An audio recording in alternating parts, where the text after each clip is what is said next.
시청자 여러분 안녕하십니까? VOA 뉴스투데이 시작합니다. 주한 미군 사령관과 유엔사 사령관을 겸임하는 제이비어 브런슨 신임 한미연합사령관 지명자가 북한의 핵과 미사일 역량 진전을 최대 도전 과제로 지목했습니다. 북핵 위협에 따른 한국 내 불안을 해소하기 위해 미국이 핵우산이 확고하다는 확신을 줘야 한다고도 강조했습니다. 첫 소식 조상진 기자가 보도합니다. 제이비어 브런슨 한미연합사령관 지명자가 17일 상원 군사위원회 인준 청문회에 출석해 북한의 핵과 미사일 역량 진전 문제를 지적했습니다. 브런슨 지명자는 청문회 모두 발언을 통해 자신이 총괄하게 될 한미연합사령부와 주한미군 사령부, 유엔군 사령부의 최대 도전 과제는 북한의 핵과 미사일 위협이라고 지목했습니다. I'm aware of the threat South Korea faces and fully understand my role, if confirmed, is in ensuring a constant state of readiness for all forces on the peninsula. Most assuredly, I understand the need to defend the homelands. North Korea's rapid advancement of its nuclear and missile capabilities, combined with its stated ambition to exponentially expand its nuclear arsenal, is the single greatest challenge facing the tri-commands. 브런슨 지명자는 이어 이 같은 북한의 지속적인 핵 위협 등 불안정 활동을 우려하는 한국 국민들의 불안을 해소하기 위해서는 핵 억제력 제공에 대한 신뢰가 중요하다고 밝혔습니다. 또 한국에서는 핵 억제력 제공과 관련해 지속적인 논의 요구가 있을 것이라면서 미한 핵협의 그룹 NCG와 같은 기존 협의체를 신뢰하고 파트너를 안심시켜 추가적 논의가 발생하지 않도록 하는 것이 미국이 해야 할 일이라고 강조했습니다. It's being able to assure our partner and ally that we're there and they can exist under not only a conventional umbrella but a nuclear umbrella on the peninsula.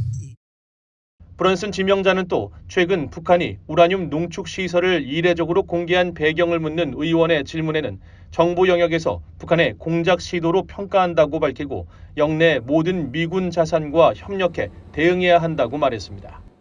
And I think North Korea, in revealing something that they've generally hidden for years and years and years, is trying to maneuver in the information space.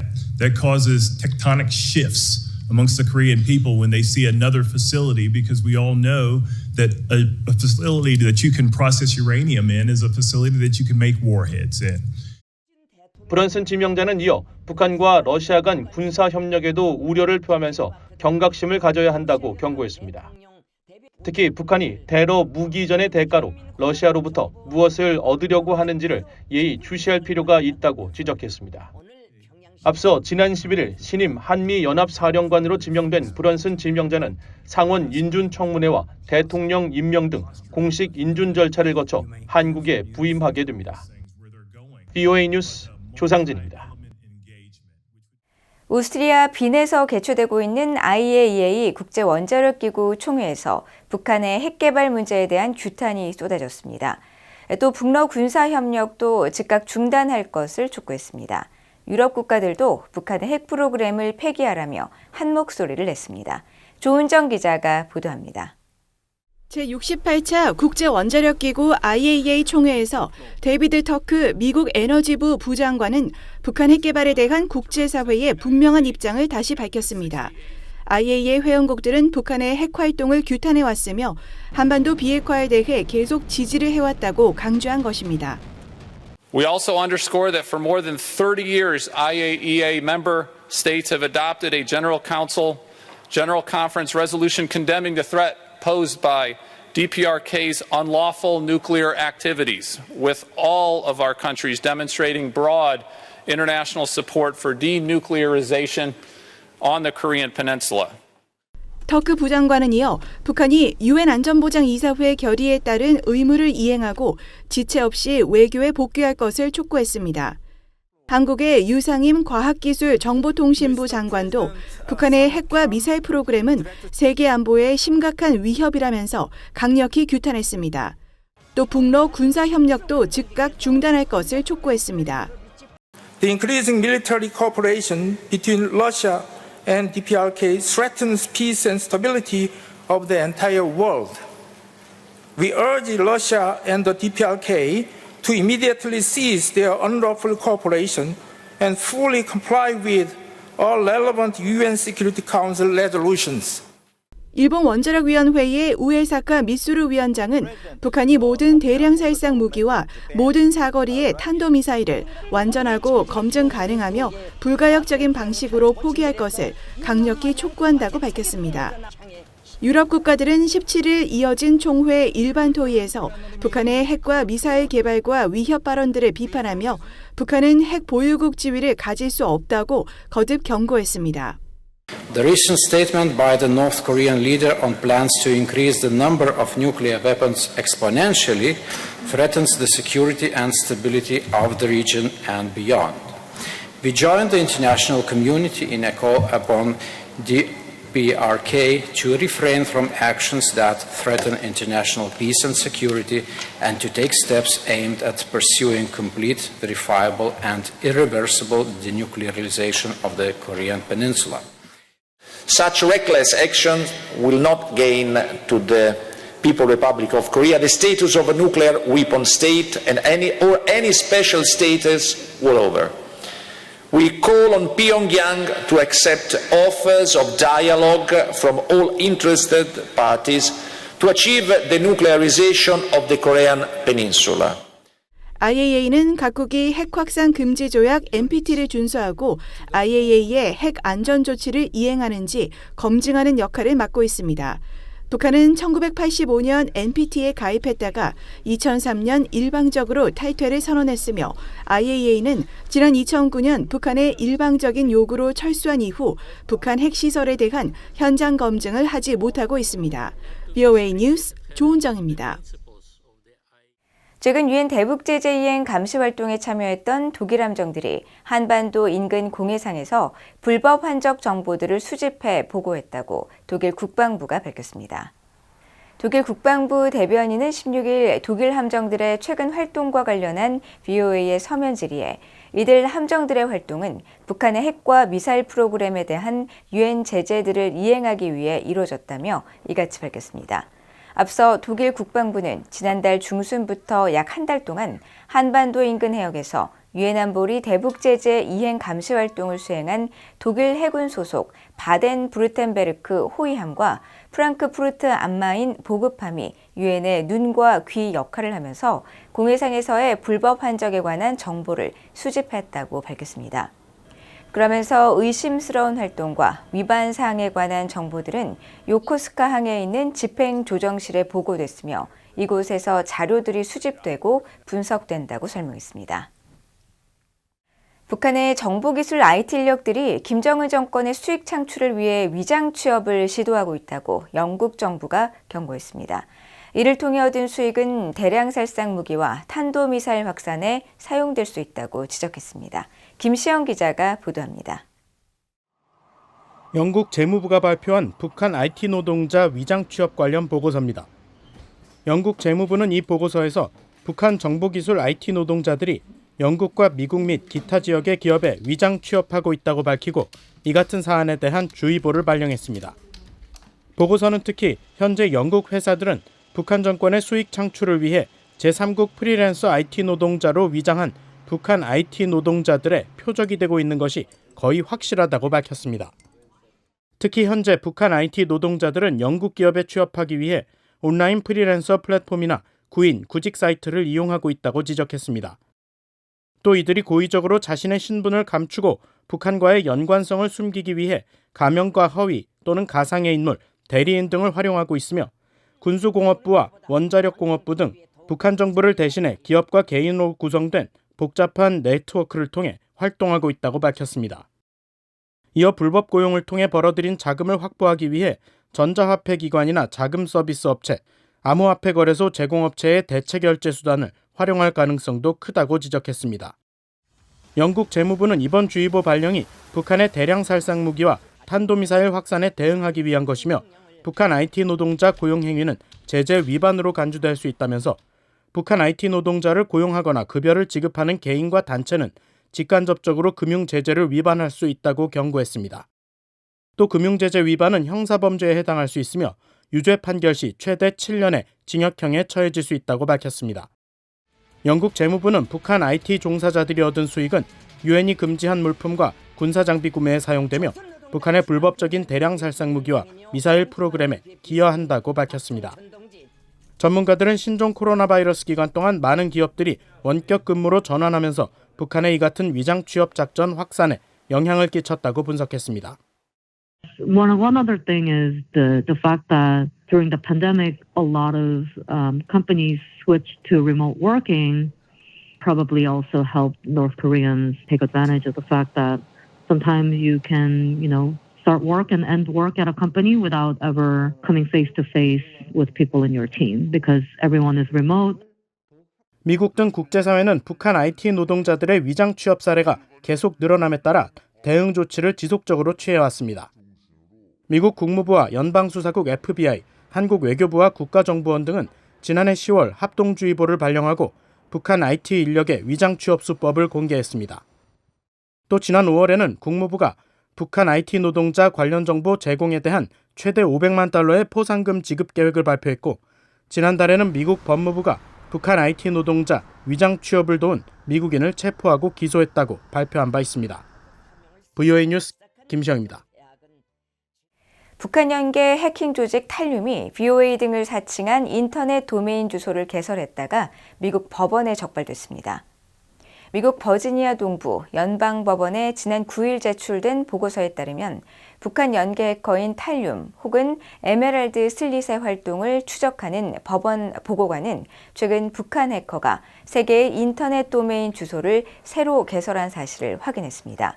이들 도메인은 미국의 소리 VOA 방송의 웹사이트 주소와 유사한 voanews.me와 일본 교도뉴스를 사칭한 것으로 보이는 교도뉴스.us 그리고 중국의 온라인 쇼핑몰 업체 이름을 딴 테무코.xyz 등 3개입니다.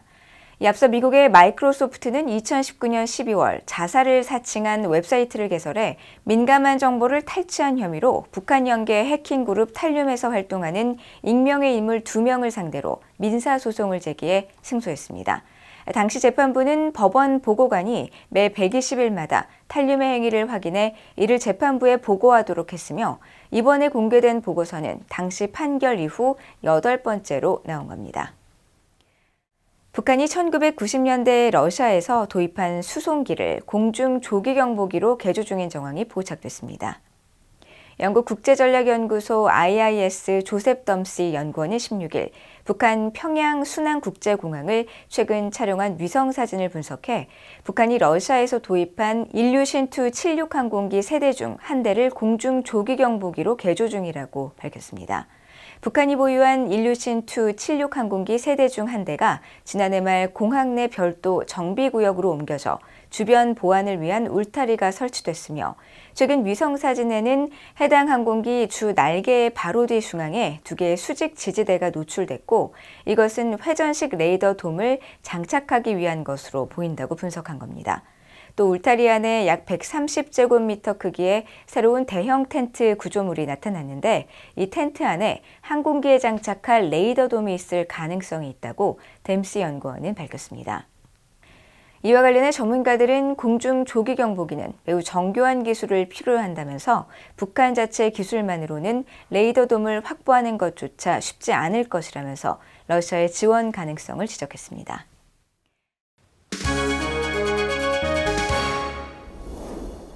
국제뉴스입니다. 토니 블링컨 미국 국무장관이 17일부터 사흘 일정으로 이집트를 방문해 이스라엘과 하마스 간 휴전 협상 문제를 논의하는 가운데 아모스 호스타인 미국 대통령 특사는 베냐민 네타냐후 이스라엘 총리를 만나 레바논 내 무장단체 헤즈볼라와의 확전 방지를 촉구했습니다.